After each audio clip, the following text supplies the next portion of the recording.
All right, Coach. Same time night here. Another doubleheader sweep. 8-2 win in the opener over Presbyterian and a 13-1 win over Rhode Island. Let's go back to game one. Offense started, got a couple runs early, and then a big inning there late to get that win. Just talk a little bit about what you saw in that one. Yeah, I think that the hitters started being more patient and just started taking what was given, and started and finally broke it open. They were playing really well and playing tight defense, and so I think it was real important for our hitters to be patient. We talked about it last night. That's been a real key for us. It was something we didn't do at the start of the season, and this weekend we have, and so I was real proud of them for that, and especially on that game. And especially proud of Tessa. She throws 7 strikeouts and 3 hits against a team that has been pounding the ball. So, it's both through the key. The defense has been tight all weekend, and I think those are the keys. You touched on it there. Tessa Jewett, complete game, joined the group that's, I believe it's 8 complete games now on the season for this pitching staff. What does that say about what you saw out of your senior? Yeah, it's good to see her starting to throw well again. She kind of had a rough start, and I don't think you saw her best even, and that was 7 strikeouts and 3 hits. That's pretty darn good. Yeah. So, she's getting back on track, and I think you're going to be talking about her name at the end of the year when it comes to conference honors and that kind of thing, which I've expected from the start of the season. And she's got some work to do to make up for some stuff, but all she has to do is throw 1 pitch at a time, and it's that simple. Maddie Mintel, homer in game 1. We talked about been struggling offensively, and good to see her get one over the fence there. And what'd you see out of her at the plate? Well, she hit all night actually, and she didn't just struggle. Maddie's one of those people that have always put the bat on the ball.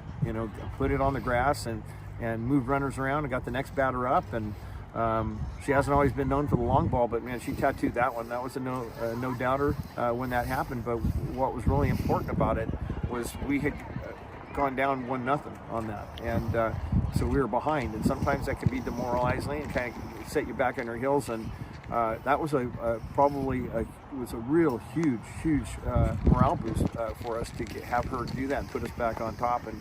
And so seeing her hitting, where we struggled, we've been doing really well at the top of the order, and we needed more from the middle.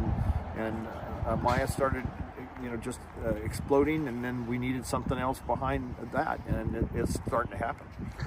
Fast forward to game 2, scoreboard behind there might say a 0 in that first inning, but that doesn't mean it was a 0. 10-run first inning.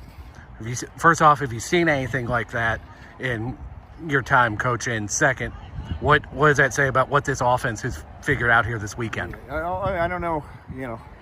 My memory is going these days, I guess, but I can tell you, I don't remember, and it's been a long time.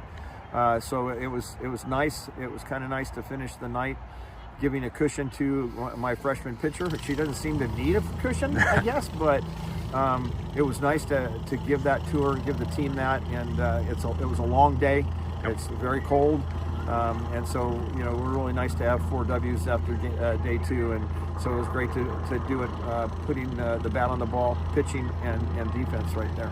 You touched on the 10-run first. Sydney Dirks, part of that with a grand slam. And not only that, she's been doing it on the defensive side all weekend. What can you say about her? Well, I was talking with Sid this morning, and she's always looked at every player has that kind of what they consider their game. They're either they're a hitter or their defense, and that's their main part of their game. And I think if you were to talk to Sydney, that she would say hitting, she's a hitter, power hitter, and that's what she identifies herself as a hitter. And I told her, you're a good hitter, but you can identify yourself as an outstanding defensive player. And it's been discussed.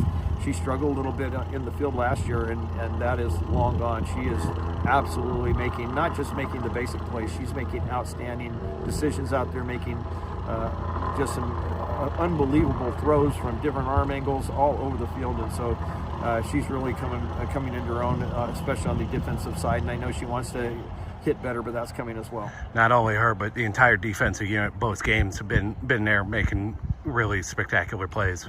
No doubt about it. I mean, to talk about Sid again and Maya, last year they looked like a couple freshmen that were replacing all conference players, which was what happened. Yep. And now they look like they're playing like they're seniors. I mean, they're just amazing. They're winning games with their glove while they're still hitting home runs and winning games with their bat. So just fantastic. When the pitching, you can have great pitchers, but if you can't play behind them, you're not going to win the games. You got to have both.